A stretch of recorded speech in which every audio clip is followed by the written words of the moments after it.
नमस्कार, मैं हूं शालिनी श्रीवास्तव। आप देख रहे हैं राजस्थान स्पेशल। रुक करते हैं खबरों की ओर। अलवर के तिजारा में भारतीय जनता पार्टी के कार्यकर्ताओं के द्वारा आक्रोश रैली निकाली गई। इस दौरान शहीद स्मारक पर बाबा साहेब अम्बेडकर के माल्यार्पण करने के बाद एडिशनल एसपी विपिन शर्मा को ज्ञापन दिया गया। वहीं उपखंड कार्यालय पहुंचकर कार्यकर्ताओं ने नारेबाजी भी की। ये रैली कांग्रेस के कुशासन में तहसील और एसडीएम ऑफिस, नगर पालिका अधिकारियों के द्वारा घोटाले की महालूट, बिजली विभाग में आम जनता के साथ धोखाधड़ी, राजनीतिक संरक्षण से पोषित अपराध, गुंडागर्दी, गौ तस्करी के बढ़ते मामले और भाजपा के कार्यकर्ताओं पर दमनकारी नीति के विरोध में निकाली गई है, जिसमें विधानसभा के पूर्व प्रत्याशी संदीप दमयामा के नेतृत्व में तहसील परिसर में सरकार के विरुद्ध एसडीएम को मुख्यमंत्री के नाम ज्ञापन सौंपा गया है। वहीं इस मौके पर संयोजक एडवोकेट पुरुषोत्तम सैनी, मंडल अध्यक्ष बने सिंह विदोड़ी, प्रवीण यादव, प्रदेश उपाध्यक्ष समेत कई कार्यकर्ता मौजूद रहे।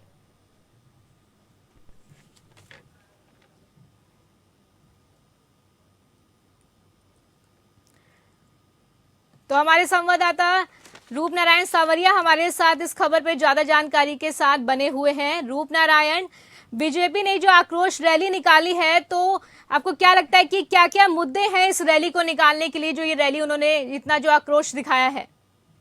देखिए शालिनी, ये जो है कर्मचारियों के लापरवाही और कर्मचारियों के द्वारा किए गए कृत्य के खिलाफ ये है। कर्मचारी जो यहाँ पे है बिना रिश्वत के कोई काम नहीं करते। भारतीय जनता पार्टी कार्यकर्ताओं ने जो आरोप लगाया है कि बिना रिश्वत के कोई काम नहीं करते कार्यकर्ता, तो ये कर्मचारी, और कर्मचारियों को जो है राजनीतिक संरक्षण प्राप्त है। मेन चीज जो है वो ये है कि कर्मचारियों में डर नहीं है, कर्मचारियों के तबादले का कोई डर नहीं है, कर्मचारियों को जनता का कोई डर नहीं, क्योंकि उनके जो आका है वो राजनीति का आका है, और राजनीतिक संरक्षण के चलते ये लोग भ्रष्टाचार को यहाँ पनपा रहे हैं। भ्रष्टाचार का जो मामला है ये मुख्य मामला है। भारतीय जनता पार्टी कार्यकर्ताओं ने जो यहाँ पे ज्ञापन दिया है एसपी को, उसमें साफ क्लियर किया है कि बिजली विभाग हो चाहे और कोई विभाग हो, कर्मचारी यहाँ पे जो है भ्रष्टाचार से लिप्त हुए हैं, और भ्रष्टाचार इस कदर बढ़ गया कि उनमें कतई डर नहीं है कि कोई कुछ कहेगा या करेगा, क्योंकि उनको राजनीतिक संरक्षण प्राप्त है। इसी के विरोध में जो है भारतीय जनता पार्टी के कार्यकर्ताओं ने जो आक्रोश रैली निकाली और जमकर नारेबाजी की। ज्ञापन देने के बाद जो है उपखंड कार्यालय गए, उपखंड कार्यालय तक जाके जो है उन्होंने जमकर नारेबाजी की और भ्रष्टाचार के खिलाफ अपनी बहाने। नारायण, क्या इन्होंने बताया है साफ तौर पे कि किन किन विभागों में भ्रष्टाचार है? देखिए, इसमें बिजली विभाग का जो है मुख्य तौर पे कहा गया है कि बिजली विभाग है, या और कई घोटाले, राजनीतिक जो ये कर्मचारी है, अन्य विभागों के कर्मचारी वो भी हैं जो लापरवाही करते हैं, जनता को सही जवाब नहीं देते, जनता को टरकाते हैं, और बिना पैसे कोई काम नहीं होता किसी भी विभाग में जाया जाए। फिलहाल जो है यहाँ पे वो कर्मचारी है, उनको राजनीतिक अगर संरक्षण प्राप्त नहीं होता तो वो इतनी भ्रष्टाचार में लिप्त नहीं पाए जाते। जी शालिनी। जी रूप नारायण, आप हमारे साथ बने रहिए, आगे भी खबरों पे आपसे अपडेट लेते रहेंगे। अलवर के तिजारा में राज्य सरकार द्वारा गठित किए गए श्री कृष्ण कल्याण बोर्ड पर केंद्रीय मंत्री गजेंद्र सिंह शेखावत के बयानों से यादव समाज में आक्रोश देखने को मिल रहा है। श्री कृष्ण कल्याण बोर्ड के संदर्भ में केंद्रीय मंत्री गजेंद्र सिंह शेखावत और रामलाल शर्मा के बयानों की यादव समाज ने कड़ी निंदा करते हुए अशोक स्तंभ से तहसील परिसर तक केंद्रीय मंत्री का पुतला अर्थी के रूप में बनाकर शव यात्रा निकाली और तहसील के सामने पुतला दहन किया है। इस मामले को लेकर संयुक्त अहीर रेजिमेंट मोर्चा के संगठन महामंत्री देशपाल यादव ने कहा कि यादव समाज श्री कृष्ण के वंशज है और उन्हें अपना कुलदेव इष्ट देव मानते हैं। कई अन्य सामाजिक बता दें कि बोर्डों का गठन भी संबंधित समाज की महान विभूतियों के नाम में से रखा गया है, और इसलिए श्री कृष्ण के नाम से बोर्ड गठन करने से सनातन संस्कृति, हिंदू एकता और बता दें कि अगड़े पिछड़े जो में इसको बांटने का आरोप गजेंद्र सिंह शेखावत और रामलाल शर्मा की छोटी सोच को ही ये दर्शाता है। यादव ने कहा कि शेखावत और रामलाल शर्मा अपने बयानों को वापस लेते हुए समाज से लिखित में माफी मांगे, अन्यथा यादव समाज ऐसे नेताओं का सार्वजनिक रूप से बहिष्कार करेगा। जब तक माफी नहीं मांगी जाएगी तब तक आक्रोश आंदोलन जारी रहेगा। वहीं इस मौके पर गांव मेनाकी और महाराजपुरा के युवाओं के साथ सैकड़ों लोग मौजूद रहे।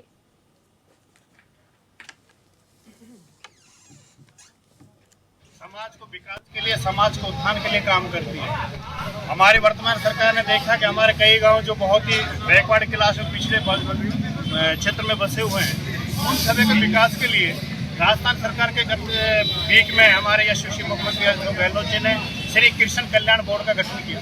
श्री कृष्ण भगवान एक समाज का नहीं सभी का है, जिसके विदेशों में भी 14-20 यूनिवर्सिटियों में, बड़ी यूनिवर्सिटियों में, जिसमें पीएचडी का काम भगवत गीता में चल।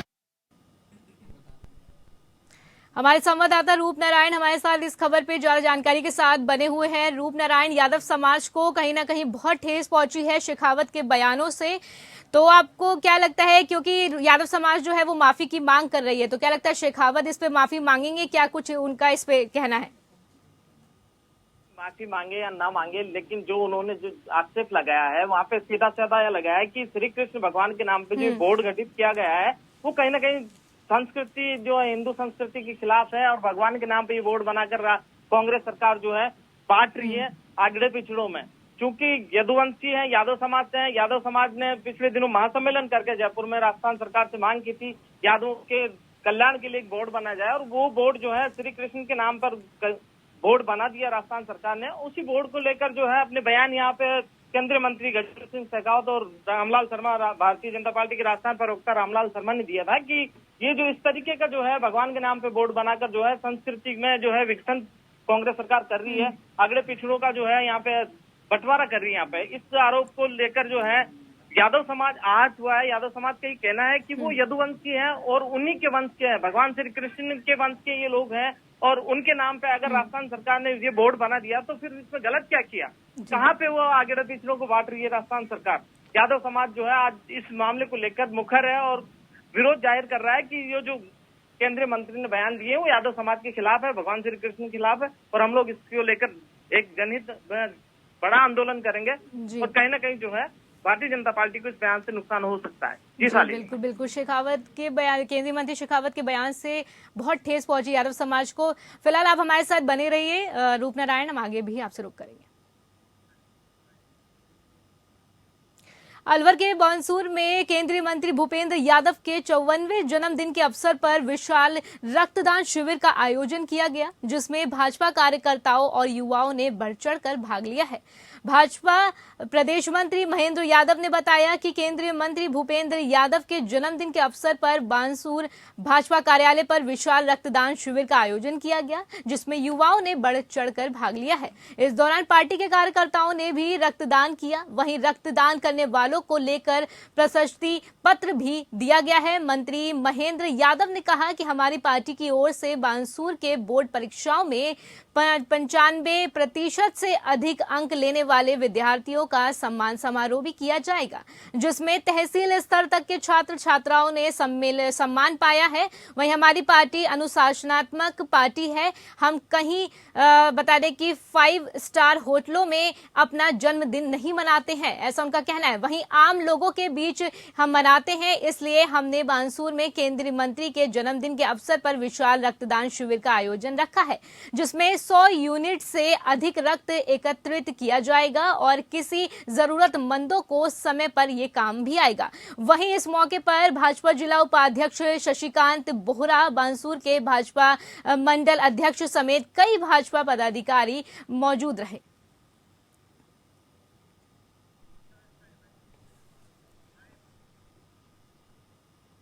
झालावाड़ में मानदेय वृद्धि और नियमितीकरण को लेकर आंगनबाड़ी की महिला कर्मियों को जो है कांग्रेस कार्यालय के सामने विरोध प्रदर्शन उन्होंने किया है, और इस दौरान कांग्रेस कार्यालय में अपनी मांगों को रखते हुए ज्ञापन भी उन्होंने सौंपा।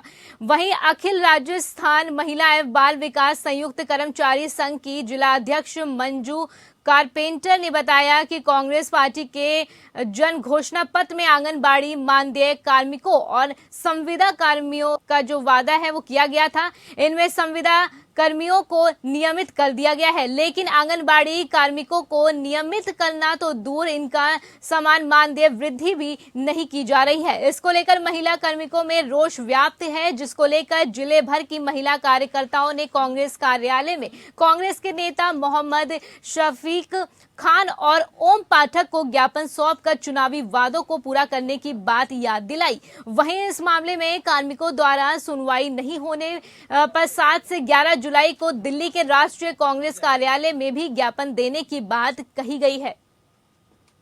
मांगे हमारे जो इनने चुनाव के समय इनसे वादा करा था, वो वादा इनको याद दिला रहे। परमानेंट का करा था, वो परमानेंट भी करे तो समाज में मानते तो हमारा करे। हर जगह हमारी ड्यूटी लगाते थे, हर जगह हमारा काम कराते, पर हमारा कोई मानने और ना हमारा मानने सम्मान कुछ नहीं हो रहा है। अच्छा, अब आज क्या किया आपने? आज क्या प्रदर्शन में क्या किया? ये कांग्रेस कार्यालय में हम प्रदर्शन कर रहे हैं और इनको ज्ञापन देंगे। इनको चुनावी वादा याद दिलाने के लिए हम आज कार्यालय पर आए। अच्छा, क्या है? एक तो आपके नियमितीकरण की मांग है। जी हाँ, और मानदेय में चेंज। हाँ, भाई हमारे जब तो मानदेय हमारे परमानेंट नहीं करे, जब तक हटाया जाए तो कैसे किया जाए समाज। अलवर के रामगढ़ नगर पालिका में काफी दिनों से सफाई व्यवस्था बंद होने के कारण नगर पालिका के सफाई कर्मियों ने एसडीएम अमित कुमार वर्मा को ज्ञापन सौंपा है, जिसके तहत मांग रखी गई है कि काफी दिनों से कस्बे में सफाई न होने के कारण कस्बे में जगह जगह कूड़े के ढेर लग गए हैं। बारिश के मौसम में घातक बीमारी फैलने का खतरा बना हुआ है, लेकिन नगर पालिका ने सफाई कार्य बंद कर रखा है, जिस वजह से गंदगी के ढेर से रामगढ़ कस्बा नर्क बन चुका है। वहीं इस दौरान सफाई कर्मियों के द्वारा वेतन में बढ़ोतरी की भी मांग की जा रही है। वहीं सफाई कर्मियों की मांगों को ध्यान में रखते हुए एसडीएम द्वारा जल्द सफाई का कार्य चालू करवाने का आश्वासन दिया गया है। जयपुर में प्रधानमंत्री नरेंद्र मोदी के ऐतिहासिक 9 वर्ष का कार्यकाल पूरा होने के उपलक्ष्य में भाजपा द्वारा चलाए जा रहे महासंपर्क अभियान के तहत प्रेस वार्ता का आयोजन किया गया। इस दौरान उत्तर प्रदेश विधान परिषद सदस्य और महासंपर्क अभियान के राष्ट्रीय सह संयोजक अश्वनी त्यागी ने प्रेस वार्ता की। अभियान के तहत प्रबुद्धजन सम्मेलन, व्यापारिक सम्मेलन और लाभार्थी सम्मेलन, मीडिया संवाद, विशिष्ट जन सम्मेलन और कार्यकर्ता सम्मेलन को संबोधित करते हुए अश्वनी त्यागी ने कहा कि प्रदेश की जनता ने भरपूर जोश दिखाते हुए भाजपा को समर्थन दिया। वहीं प्रधानमंत्री मोदी के नेतृत्व में 9 वर्षों में देश के आम नागरिकों के जीवन स्तर में सुधार आया है। पहले जहां देश में बैंक लेन देन के मामले में बहुत कम लोग जागरूक थे, वहीं इन 9 वर्षों में कुल 48 करोड़ 27 लाख जनधन खाते खुले हैं, जिसमें से महिलाओं के 26 करोड़ 54 लाख जनधन खाते शामिल हैं। 11 करोड़ से ज्यादा शौचालय, 31 crore 36 lakh LPG gas connection और देश में कांग्रेस की पूर्ववर्ती सरकारें 8 साल में महज 723 विश्वविद्यालय बना पाई है, जबकि मोदी सरकार के इन 9 वर्षों में ये संख्या बढ़कर 1113 हो गई। त्यागी ने कहा कि यूपीए सरकार के समय देश में आतंकी घटनाएं आम हो गई थी, देश में सुरक्षा का माहौल था, लेकिन मोदी सरकार के आने के बाद देश में कोई आतंकी घटना नहीं घटी। कांग्रेस के नेता के बयान दिया करते थे कि कश्मीर में धारा 370 नहीं हट सकती। प्रधानमंत्री नरेंद्र मोदी के कार्यकाल में धारा 370 भी हटी और कश्मीर में ऐतिहासिक शिखर सम्मेलन भी आयोजित हुआ है।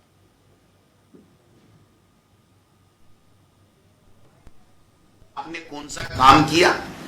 आपने अग्निपथ के तहत अग्निवीर बना करके फौज में जो हमारे यहां के बच्चे, किसान के बेटे जो नौकरी करते थे और नौकरी के साथ साथ देश की सेवा करते थे, उनको देश की सेवा करने से और अपने परिवार को पालने से वंचित कर दिया। 4 साल का उनकी मियाद करके उनको वापस घर भेजने का काम कर दिया। 2 करोड़ लोगों को आप प्रतिवर्ष नौकरी देने की बात करते थे, आपने उसके अंदर क्या तीर मार लिया वो बता दीजिए। कहां है वो नौकरियां? देश में किस प्रकार का माहौल चल रहा है? मणिपुर चल रहा है। देश के प्रधानमंत्री जी बाहर पर्यटक के तौर के ऊपर विदेशों में घूम रहे हैं और आप गृह मंत्री होते हुए मणिपुर में जो मणिपुर जल रहा है, देश में आग लग रही है जातिवाद के हिसाब से, उसमें और ज्यादा आग में घी डालने वाला काम करने के लिए आप जातिगत और धार्मिक उन्माद फैलाने के लिए, बयान देने के लिए आप यहां चुनावी साल में आ रहे हैं। आपको समझना चाहिए कि देश पहले है, उसके बाद में पार्टियां। चूरू के दुधवा खारा में चलती जीप पर पेड़ की टहनी गिरने से बड़ा हादसा हो गया। इस दौरान जीप सवार एक व्यक्ति की मौके पर ही मौत हो गई।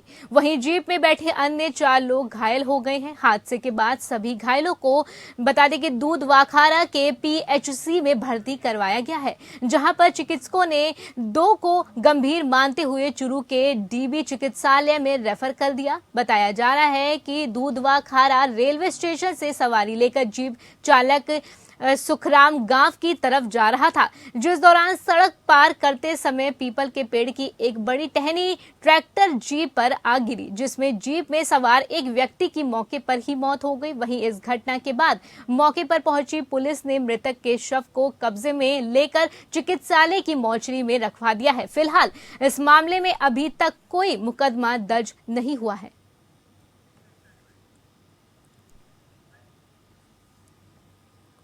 कोटा के बोरखेड़ा थाना क्षेत्र के कोरल पार्क में करंट की चपेट में आने से एक युवक की मौत हो गई।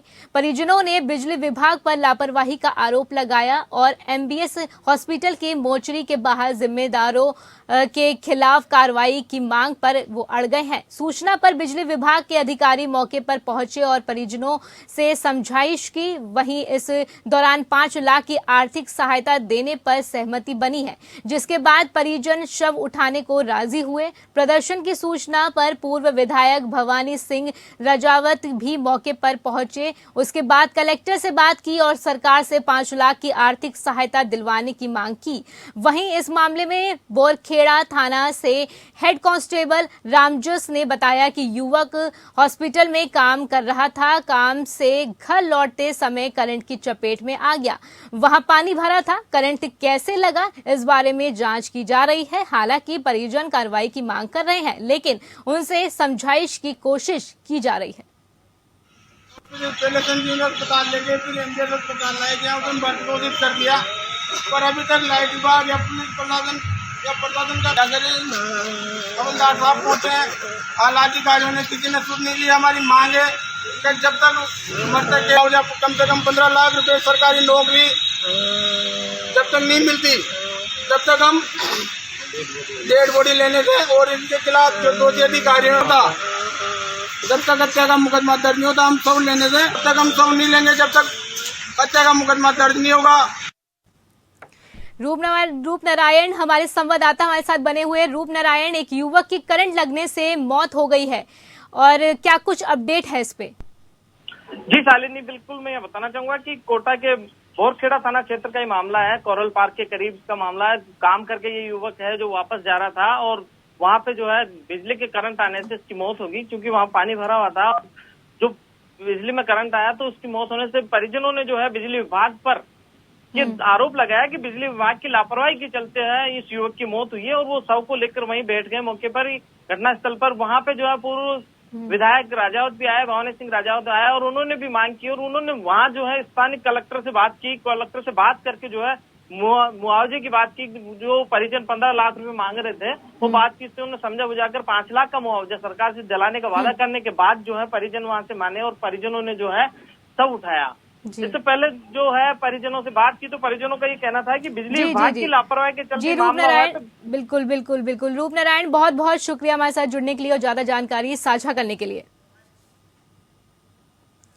करौली के टोडा भीम पंचायत समिति की कुडावल में महंगाई राहत शिविर का संभाग आयुक्त सावरमल वर्मा ने औचक निरीक्षण किया।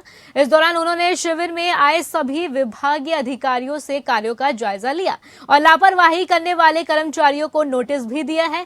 वहीं सरकार द्वारा चलाई गई जन कल्याणकारी योजनाओं की आमजन को जानकारी देते हुए शिविर में आए लोगों की शिकायतों को भी सुना। शिविर में मौजूद PCC सदस्य डॉक्टर भवी ने कहा कि राजस्थान के मुख्यमंत्री अशोक गहलोत ने राजस्थान की जनता को हर क्षेत्र में जन कल्याणकारी योजनाएं चला रखी हैं, जिनका फायदा लेने के लिए संपूर्ण राजस्थान में महंगाई राहत शिविर चला रखे हैं, जिसका प्रदेश की लगभग 85% जनता लाभ उठा रही है।